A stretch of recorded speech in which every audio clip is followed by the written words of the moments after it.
நிகழ்காலத்தை சரியாக பயன்படுத்தி கொண்டால் எதிர்காலம் நம்மை வரவேற்கும் நண்பா. வணக்கம் மக்களே, நான் உங்க யாசர். இன்னைக்கு பாத்தீங்கன்னா ரமலானோட 21வது நோன்பு மக்களே. நம்ம சகரோட நீயத்து வச்சுட்டு நம்ம உட்காந்துருக்கோம். இன்னைக்கு நம்ம வீட்டுல என்ன சகரு சாப்பாடுன்னு பாத்தீங்கன்னா சிக்கன் குருமா, ஒயிட் ரைஸ், தயிர், தொட்டுக்க பாத்தீங்கன்னா லெமன் ஊறுகாய் தான் மக்களே. அதை சாப்பிட்டு நம்ம நீயத்து சொல்லிட்டு உட்காந்துருக்கோம். வாங்க இன்னைக்கான பயான் என்னங்கிறத வீடியோக்குள்ள போய் நம்ம பார்ப்போம். அருமைநாயகம் ரசூலுல்லாஹி ஸல்லல்லாஹு அலைஹி வஸல்லம் அவர்களின் துஆ பரக்கத்தால் 21 தராவிகளை முடித்துவிட்டு 21வது நோன்பு நோற்ற தருணத்திலே அமர்ந்திருக்கின்றோம். அல்ஹம்துலில்லாஹ். ஒரு நாள் பெருமானார் ஸல்லல்லாஹு அலைஹி வஸல்லம் அவர்கள் காபத்துல்லாவை தவாஃப் செய்து கொண்டிருக்கிறார்கள். நபி ஸல்லல்லாஹு அலைஹி வஸல்லம் அவர்களுக்கு வயது சரியாக 33 வயது. அந்த தவாஃப் செய்கின்ற நேரத்தில் ஒரே ஒரு தாய் அவளும் கர்ப்பமான நிலையில் தவாஃப் செய்து கொண்டிருக்கிறார்கள். தவாஃப் செய்ய செய்ய செய்ய அந்த தாய்க்கு பிரெக்னன்ட்டுடைய வலி ஏற்பட ஆரம்பித்தது. பெருமானார் ஸல்லல்லாஹு அலைஹி வஸல்லம் அவர்கள் மட்டும் தான் காபாவுக்கு அருகிலே இருக்கிறார்கள். தாயினுடைய பிரசவ வலியை பார்த்த பெருமானார் காபத்துல்லாவினுடைய கதவை திறந்து உள்ளே தாட்டி விடுகிறார்கள். உள்ளே போன தாய் சில மணி நேரத்திலே ஒரு குழந்தையை பெற்றெடுத்து கையிலே கொண்டு வருகிறார்கள். கொண்டு வந்த குழந்தைக்கு கண் திறக்கவில்லை, எதுவும் இன்னும் பேசப்படாமல் அப்படியே இருக்கிறது. ஒரு ஆண் குழந்தை கொண்டு வந்து பெருமானாருடைய கையிலே கொடுக்கப்படுகிறது. பெருமானார் ஸல்லல்லாஹு அலைஹி வஸல்லம் அன்னவர்கள் தங்களுடைய முபாரக்கான எச்சிலை எடுத்து அந்த ஆண் குழந்தையுடைய கண்ணுக்கும் வாயிலே தேய்த்து விடுகிறார்கள். பெருமானார் ஸல்லல்லாஹு அலைஹி வஸல்லம் அன்னவர்கள் அந்த உமிழ் நீர் பட்டதற்கு பிறகுதான் கண் விழித்தது குழந்தை. அதற்கு பின்புதான் கத்தி ஓ என்று அழுதது அந்த குழந்தை. முதலாக காபாவுக்குள்ள பிறந்த குழந்தை அந்த குழந்தை தான். இன்று வரைக்கும் இல்லை, கியாமத்து வரைக்கும் இனி காபாக்குள்ள பிறக்க போகக்கூடிய குழந்தைகள் உலகத்தில் வேறு யாருமே இல்லை. அப்படிப்பட்ட ஒரு சிறப்பை பெற்று பெருமானாருடைய உமிழை பெற்று கண் திறக்கின்ற பொழுது பெருமானாருடைய முகத்தை பார்த்த ஒரு மனிதர் தான் அலி ரலியல்லாஹு தஆலா அன்ஹு அவர்கள். 4 கலீஃபாக்கள், குலஃபாஉர் ராஷிதீன் என்று சொல்லுகின்ற 4 கலீஃபாக்களின் 4வது கலீஃபா தான் அலி இப்னு அபீ தாலிப் ரலியல்லாஹு தஆலா அன்ஹு அவர்கள் ஆவார்கள். மாபெரும் சிறப்புக்கு சொந்தக்காரர். பெருமானார் ஸல்லல்லாஹு அலைஹி வஸல்லம் அவருடைய ஈரக்குலை துண்டான ஃபாத்திமாவை மணமுடித்த அலி ரலியல்லாஹு தஆலா அன்ஹு, சொர்க்கத்தின் தலைவி என்று போற்றப்படுகின்ற ஃபாத்திமாவை மணமுடித்த அலி ரலியல்லாஹு தஆலா அவர்களும் சிறப்புக்குரியவர்களாக இருந்தார்கள். சொர்க்கத்தினுடைய வாலிபருடைய தலைவராக இருக்கக்கூடிய ஹுசைனுடைய தந்தையார் அலி ரலியல்லாஹு தஆலா அன்ஹு அன்னவர்கள் ஆவார்கள்.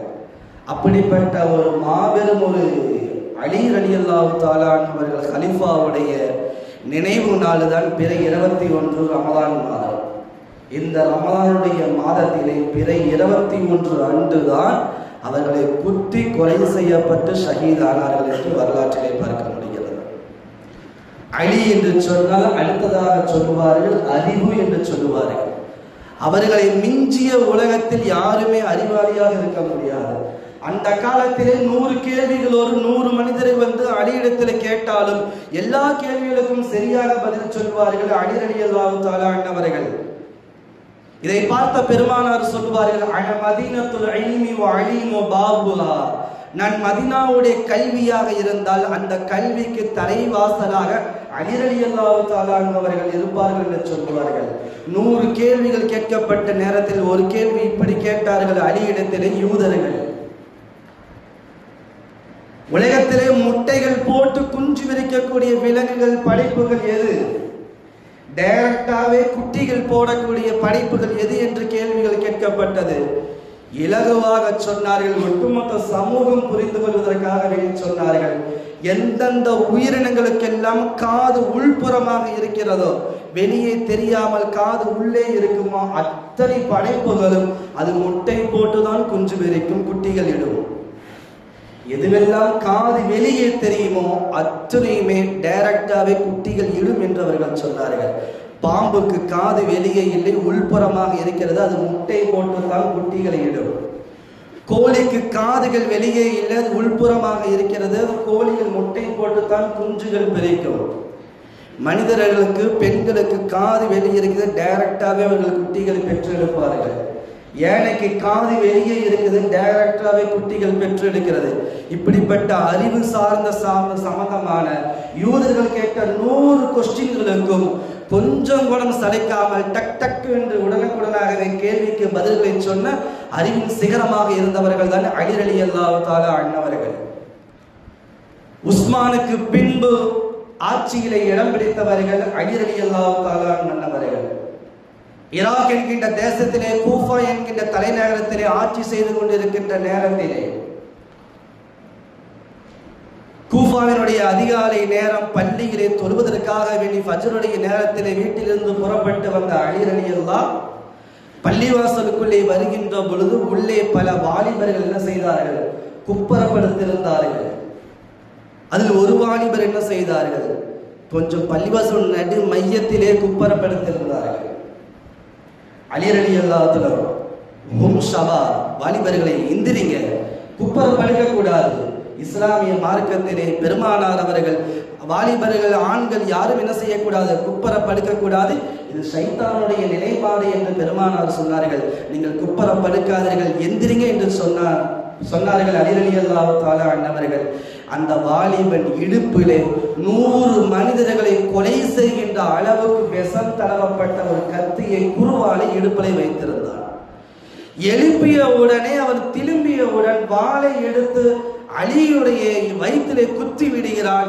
அல்ஹம்துலில்லாஹ் அல்ஹம்துலில்லாஹ், அல்லாஹ்வினுடைய எதிரியை நான் குத்தி கொலை செய்து விட்டேன் என்று அவர்கள் சொல்லுகிறான் வாலிபன்.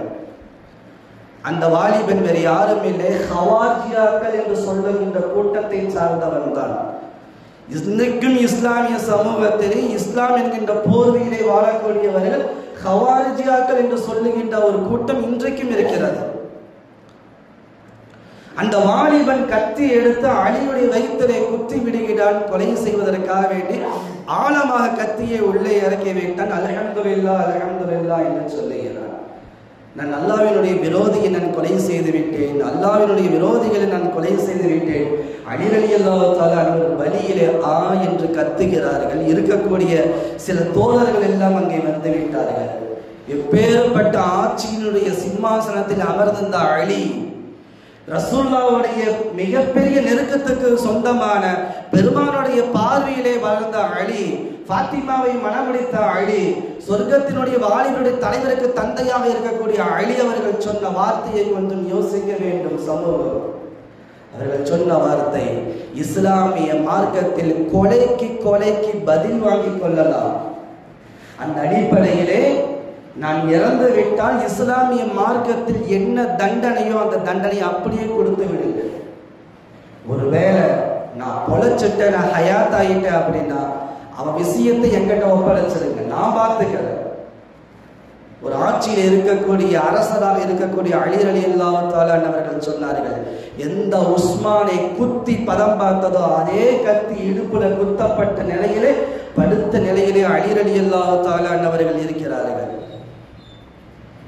என்னுடைய 2 மகனார்களை அழைத்து வாருங்கள். ஹசைனும் ஹுசைனும் இருவரும் வந்தார்கள். அலிக்கு பக்கத்திலே வந்து அமர்ந்தார்கள். கடைசி நேரத்திலே வசியத்து செய்கிறார்கள்.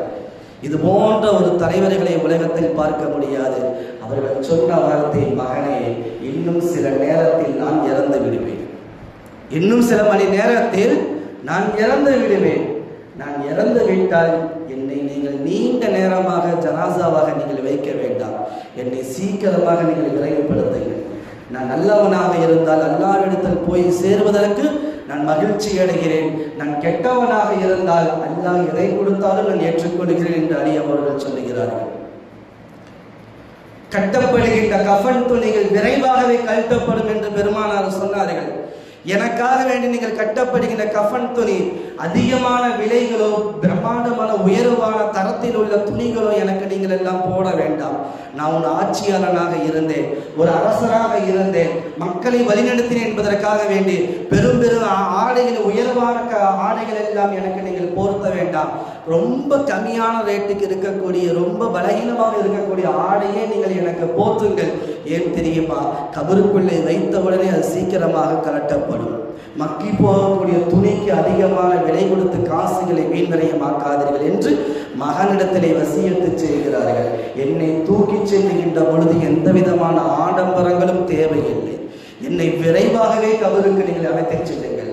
நான் அல்லாஹ்வை சந்திக்க நான் தயாராகிவிட்டேன் என்று அலி ரலியல்லாஹு தஆலா அன்ஹு கடைசியாக தன் மகனாரிடத்தில் செய்யப்பட்ட வசியத்து இந்த வார்த்தை மட்டும்தான். என் சொத்து அவ்வளோ இருக்குது, அதை எடுத்துக்கீங்க.